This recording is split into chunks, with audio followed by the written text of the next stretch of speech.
Bienvenue sur le podcast de Mandarin Mandarine. C'est une école de langue chinoise spécialisée dans la médecine traditionnelle chinoise.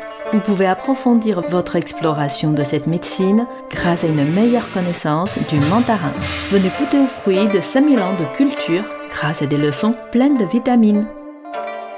你们好. 你们好, nouvel épisode du podcast de Mandarin Mandarine. Aujourd'hui, on s'attaque à quelque chose d'un petit peu plus culturel, pas forcément très linguistique. Non. On va s'attaquer aux noms et aux prénoms. Oui, on va parler comment ça fonctionne en chinois, déjà les noms de famille et aussi comment on donne un prénom aux enfants. Vous allez voir, c'est très différent du système français. On prend pas le calendrier. Non, déjà en chinois, de manière générale, c'est d'abord le nom de famille, toujours en premier, et Oui. le prénom en deuxième, toujours. Quand on parle de quelqu'un, c'est son nom de famille en premier, son prénom en deuxième. Donc quand on parle de Xi Jinping, le président, c'est Xi qui est son nom de famille. Ouais. Et donc Jinping, c'est son prénom. En fait, je pense qu'il a une pensée derrière. En Chine, la famille, la collectivité est plus importante que les clairement. individus. Du coup, on met d'abord le nom de famille. Et souvent, en Chine, quand on se connaît pas très bien, il suffit de connaître le nom de famille de quelqu'un. Après, on dit monsieur plus son nom de famille, ça suffit. Mais de manière générale, même dans la langue, et pas seulement en chinois,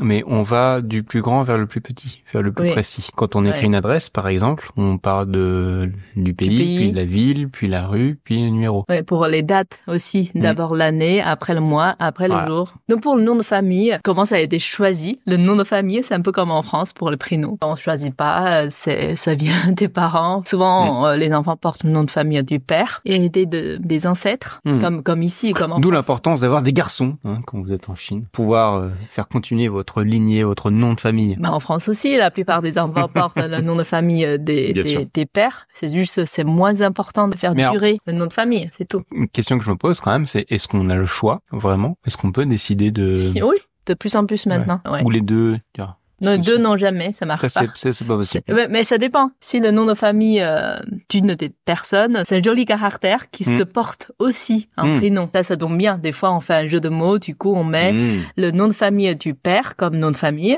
et le nom de famille de mère comme prénom, par exemple. On choisit ce On caractère-là. peut pas avoir de nom composé des deux parents. Ça fonctionne pas toujours parce que certains noms de famille, ça sonne pas bien dans le prénom. On va en parler après pour le prénom. Il faut savoir aussi que, une des raisons à ça, c'est que généralement, le nom de famille en chinois, c'est juste un caractère. Oui, la grande majorité, c'est une syllabe, je crois il y a une dizaine maximum qui ont 2 ou 3 syllabes. C'est vraiment rare. Et aussi, les femmes chinoises, on change jamais de nom de famille après le mariage. En Chine, il y a à peu près 3000 noms de famille d'usage courant. Ce qui est quand même intéressant, parce que il y a quand même 1 milliard de Chinois. Ouais. On se dit que 3000 noms de famille. C'est pas énorme. C'est pas énorme. En comparaison. Beaucoup de gens quand même noms de famille, quoi. Oui, tu sais, il y a combien de noms de famille en France? Alors, apparemment, une estimation sérieuse serait autour de 300 000. Donc on est quand même sur 100 fois plus. C'est vrai, on rencontre pas si souvent les personnes qui portent le même nom de famille en France. Et qu'en Chine, vraiment, tout le temps. Parce qu'en Chine, il y a 500 noms de famille communs et 100 très fréquents. C'est-à-dire, du coup, il y a beaucoup de Chinois qui partagent le même nom de famille. J'adore cette statistique. Il y a 50 millions de Chinois qui s'appellent Li ou Wang. Il y a pratiquement toute la France qui a le même nom de famille en Chine, quoi. C'est vrai. J'avais pensé comme ça. Moi, c'est Li. Ah bah moi aussi. Ouais, effectivement, il y en a plein. Ma mère, par exemple, elle vient d'un village où 90% des personnes qui portaient le même nom de famille. Donc il y a dû y avoir des grandes familles quand même. Ouais. Donc les noms de famille, on a un livre connu s'appelle Livre des 100 noms de famille. Donc en gros, ça fait comme une comptine pour les enfants pour retenir les noms de famille les plus utilisés. L'avantage, c'est que je pense que n'importe quel nom de famille qu'on a doit y avoir des gens historiques super connus ou classe, voilà. Par exemple, vous connaissez déjà, je pense, Li. Vous avez souvent entendu Li. Li, ouais. L-I au 3e ton. Li. On a tendance à écrire L-E-E d'ailleurs. Oui, c'est vrai. Mais ça, c'est un des noms de famille le plus utilisé en Chine. Li, 3e ton. Comme moi, mon prénom, Duan, D-U-A-N, au 4e ton, c'est pas le plus utilisé, je crois, sur la liste des 100 prénoms, c'est autour d'une centaine. Quoi? Entre 100 et 200 j'ai trouvé la perle rare. Toi, 4e ton. Ouais. Du coup, le nom de famille, on choisit pas. Par contre, ce qui est intéressant, c'est le prénom. Les prénoms, c'est vraiment très très libre. On peut prendre n'importe quel caractère. Et déjà, souvent, les prénoms chinois sont constitués d'une ou deux syllabes. Tout à fait. Ça peut être 3, mais c'est très rare. C'est très rare. C'est vraiment une ou deux. Une ou deux, ouais. Alors, le principe, c'est que, évidemment, comme en France, ce sont les parents qui décident du prénom de leurs enfants. Mais à la différence d'une langue plus occidentale où on va avoir un petit peu comme un almanach des prénoms et puis on va choisir un peu dedans. Là, on a vraiment libre cours. En fait, notre matière, ça ne va pas être des prénoms déjà connus, mais les idéogrammes en eux-mêmes. Donc, on va choisir parmi tous les idéogrammes qui existent, il y en a des milliers. Qu'est-ce qui nous plaît? Qu'est-ce qui va bien avec notre nom de famille? On va essayer de faire quelque chose qui sonne bien, qui donne un tout harmonieux, cohérent, avec souvent un message qu'on veut faire passer. Oui. Par exemple, pour les garçons, il y a souvent des caractères comme montagne, solide, rocher. Ouais, de solidité, de force. Voilà, souvent. Travail. Voilà. Pour les filles, c'est un peu plus fleurs, jolies, neige. Rouge. Ouais, voilà, ce genre de caractère. Après, il y a des caractères un peu plus neutres, comme ciel, ça peut être pour les deux. Après, on peut combiner, comme dans un autre épisode, on avait parlé de l'association des caractères pour former des mots. C'est le même principe. Donc, on peut prendre deux caractères, des fois qui fait un sens, des fois non. C'est juste comme deux images, comme des poésies. On peut pas trop traduire comme ça. C'est comme on pose deux images dans le prénom. Ça peut être ciel, étoile, ou ça peut être bleu et bois, comme ça. Quand on traduit, ça fait bizarre. Et c'est comme ça qu'on se retrouve avec des traductions genre canard boiteux ou petite pomme. En fait, on traduit pas, mais ça fait des images un peu sympas. Ouais, et aussi, bien sûr, les sons qui sonnent bien et qui ressemblent pas à des caractères qui ont des mauvais sens et qui ont des prononciations similaires. On va pas donner des caractères qui ont une prononciation trop proche de la mort, de la méchanceté, ce genre de caractères, bien sûr. Alors évidemment, en réalité, on est assez proche de ça aussi en France, en Occident, puisqu'en fait, les prénoms ont souvent des origines grecques, latines, qui sont aussi porteurs de sens, bien sûr. Mais c'est vrai que là, on a cette liberté de vraiment choisir des caractères, de pouvoir associer deux caractères qui ont des sens très différents pour créer une imagerie. Ouais, c'est quelque chose de très intéressant, les prénoms en chinois. Et vraiment, chacun, du coup, a vraiment son prénom unique. Assez unique, quoi. Alors, des fois, il peut y avoir deux personnes qui ont le même prénom, mais parfois, ça va même peut-être être la même prononciation, mais pas le même caractère. Pourtant, je vous rappelle, c'est assez rare de trouver quelqu'un en Chine qui a le même prénom qu'une autre personne. Donc, c'est-à-dire, en principe, tous les caractères peuvent être utilisés comme prénom. On peut mettre chiffre 1, on peut mettre table, on peut mettre ours, tout ce qu'on veut, vraiment. La table du ciel. Par exemple.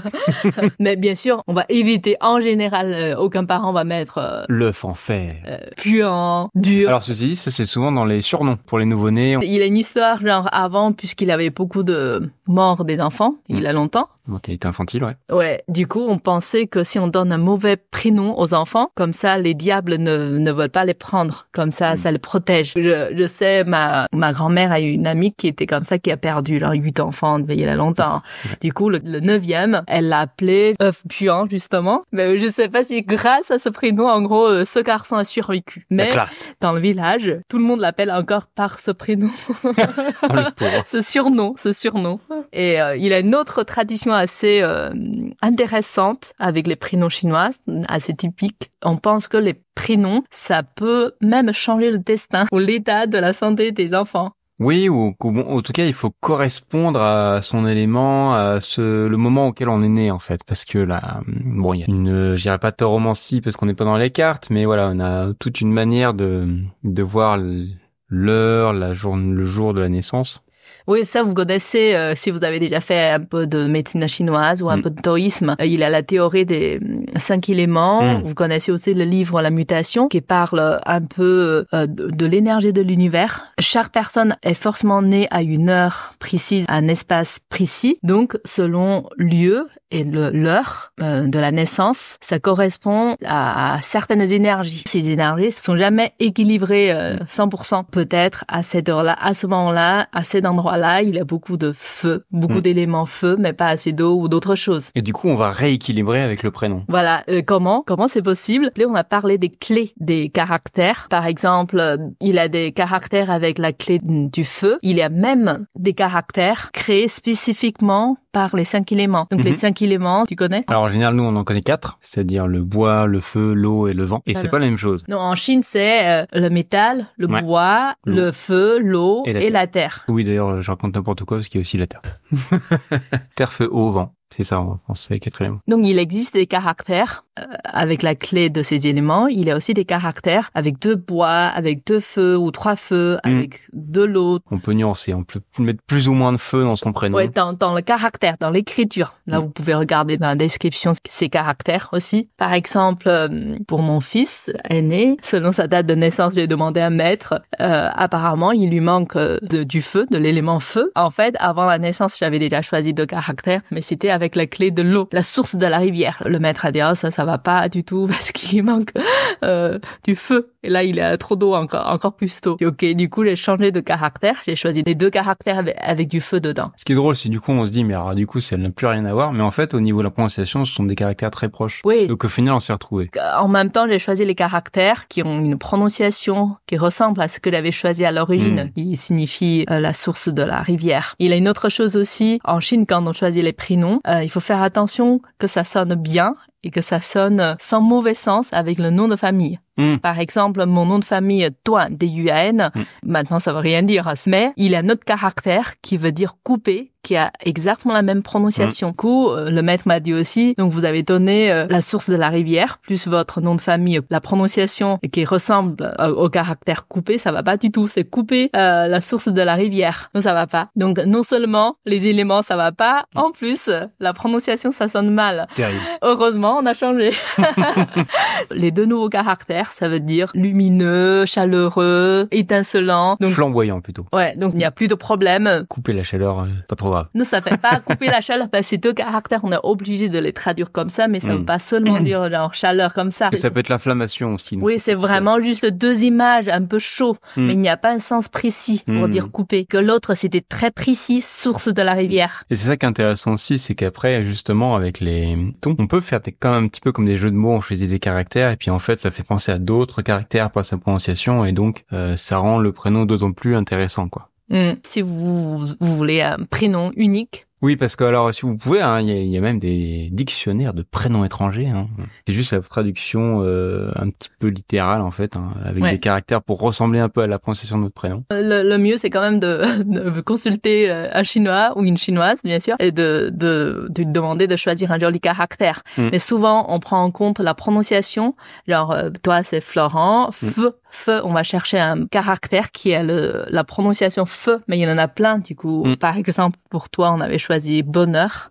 Fou, donc F-U, donc ça fait F, et en même temps, ça fait un joli caractère. Par exemple, Émilie, ce genre de prénom, E, ça se ressemble à qui est l'amour. Qui veut dire l'amour. Ou Li, ça fait joli aussi. Il a caractère qui veut dire joli, ou un autre caractère qui est L-I aussi, qui veut dire jasmin, etc. On choisit un caractère qui a la prononciation similaire, après un joli caractère qui vous plaît. Voilà. C'est rigolo d'ailleurs, parce que souvent quand on voit les traductions des prénoms occidentaux, c'est vraiment des caractères qui ont souvent pas beaucoup de sens, que ça fait très, ça ressort beaucoup quoi. Les prénoms, ça donne vraiment l'impression que on a essayé de traduire, mais surtout on essaie de pas trop donner de sens quoi. C'est aussi surtout pour la prononciation, c'est trop bizarre en chinois puisque des fois on trouve pas des sons qui correspondent, on sait pas quel caractère donner. En plus les étrangers, ils ont des noms qui sont longs par rapport aux chinois, ils ont plus qu'une syllabe quoi. Oui, mais tu vois, pour les personnes importantes souvent on fait un peu plus d'efforts. Pour Macron, on a fait des efforts parce que c'est quand même un président. Donc, on a traduit par ma, qui veut dire cheval, ke, qui veut dire dominer, long, rond, long. R, on traduit souvent par L, ça fait dragon. Du coup, cheval, domine sur un dragon. C'est joli comme image. On a fait un peu d'effort, tu vois. Ah, voilà. D'ailleurs, petit reconnaîtrez-vous ce célèbre acteur, Choi Sing-ge? Je vous laisse méditer un petit peu. Un acteur très célèbre. La réponse, c'est? Il s'agit de Schwarzenegger, Choi Sing-ge. J'adore ce... Pourquoi? Mais je sais pas, on dirait chewing-gum, j'adore. Ok. Bon, à vous de jouer. Et si vous avez envie de choisir un prénom pour vous pouvez nous laisser un commentaire. On va vous donner un conseil pour traduire votre prénom. Amusez-vous bien. À la prochaine fois. 再见. Voilà, c'est la fin de cet épisode. Vous reprendriez bien de vous concentrer de culture et de langue mandarine. N'hésitez pas à vous renseigner sur mandarinmandarine.fr. Tenez vos jus.